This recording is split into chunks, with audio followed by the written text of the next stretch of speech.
Magnetos.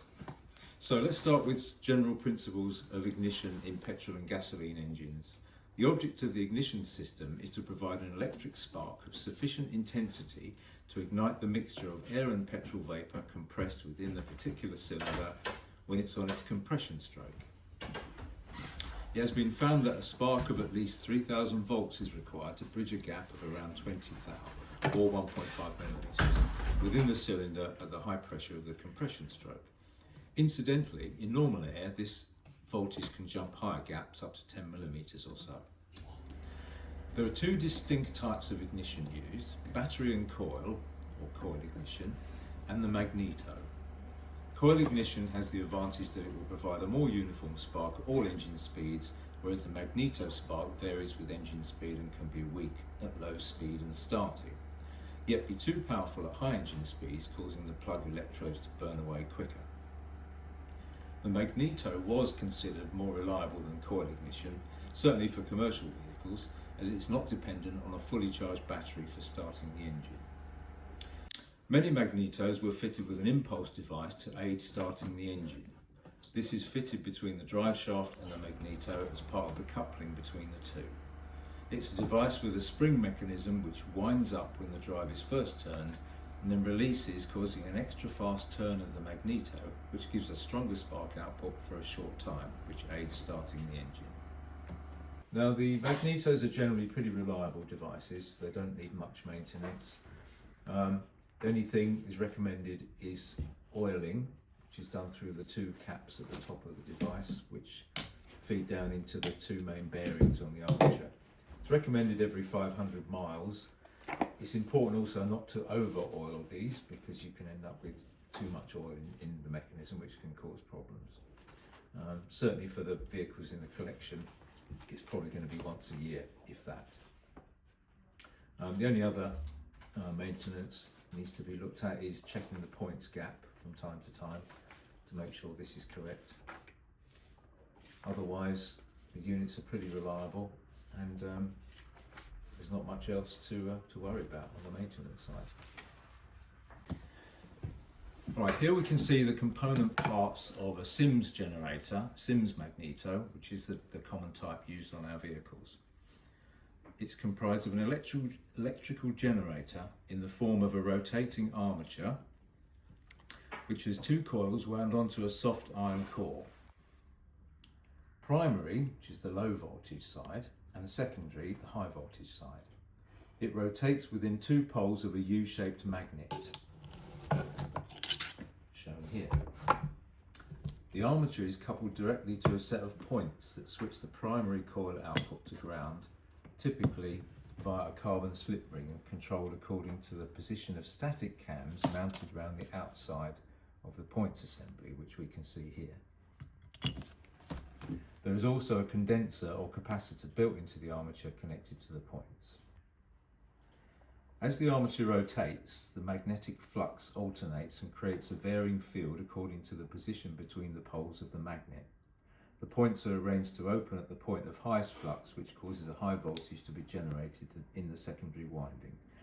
This high tension spike is delivered to the distributor section via a slip ring on the armature, and carbon contacts transfer it through the pickup assembly onto the rotor arm, and thus in turn to each high tension lead connected to the spark plugs. Here we can see the distributor assembly with the rotor arm.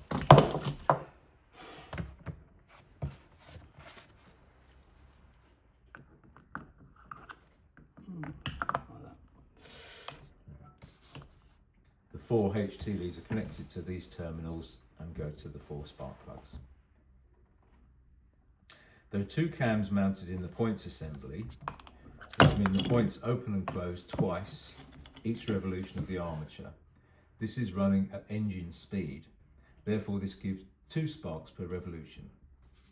The distributor and rotor arm are geared to run at half engine speed, so there will be 4 sparks per revolution of the rotor arm, which is correct for a 4-cylinder engine with 4 spark plugs.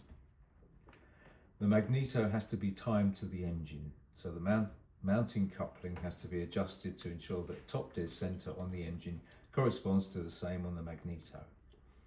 The coupling gear on the engine has a difference of 1 tooth compared to that on the magneto. This means that adjustments of a degree or two can be achieved when setting the time. And here we can see the magneto being assembled.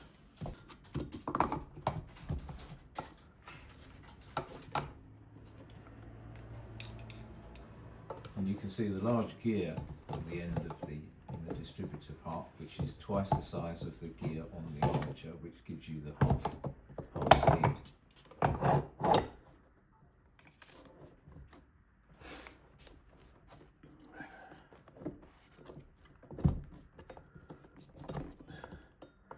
Pretend I'm loading up my timing marks.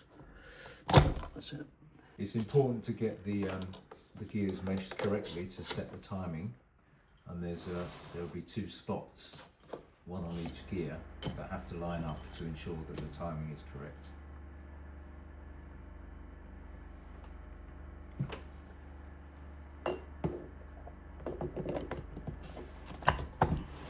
Now assembling the end covers, which incorporate the main bearings for the armature.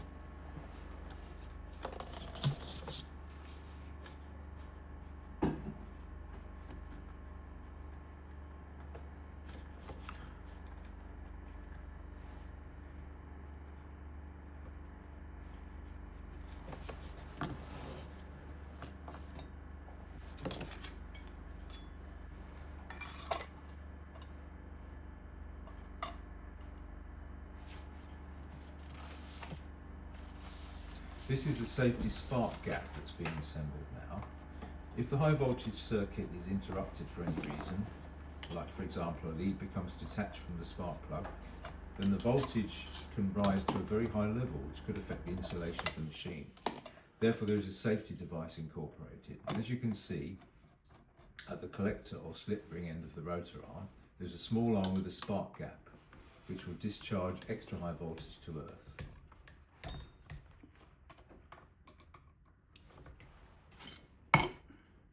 This is the assembly that transfers the high voltage from the armature to the distributor.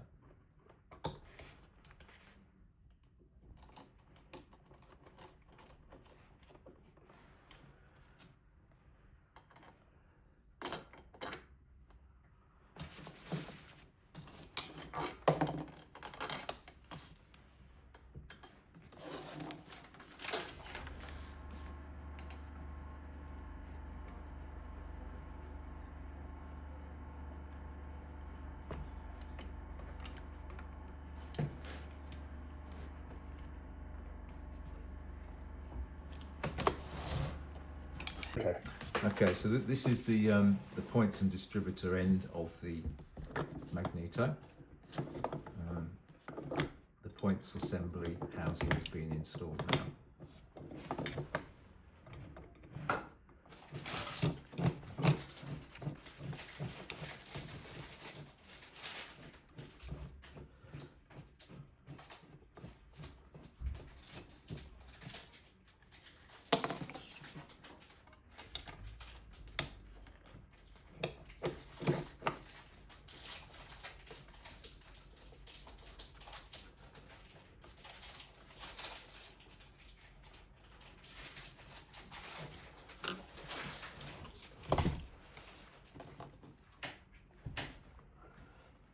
This is a carbon brush which is used to earth the primary side of the armature.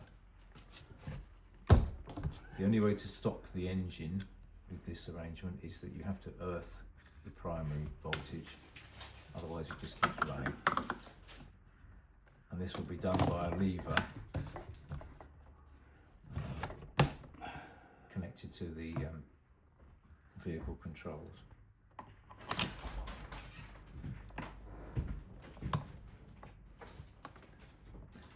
So the points mechanism is now being installed.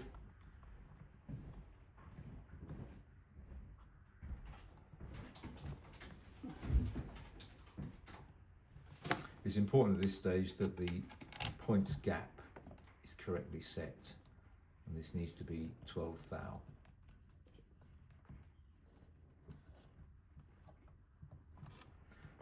This is the cover. This is the clip that holds the cover in place. And now we have the rotor arm, which transfers the high voltage onto the distributor cap, which spins around and transfers the high voltage spike in turn to each of the cylinders.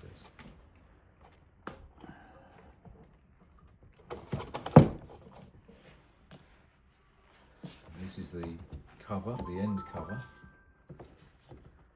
which has a brass connection on the inside which contacts the centre of the points assembly. As I said before, this is the way you stop the engine, by earthing this point, which cuts the power to the outputs. And this is the advanced retard device, which you can control from the vehicle to allow for easy starting and running.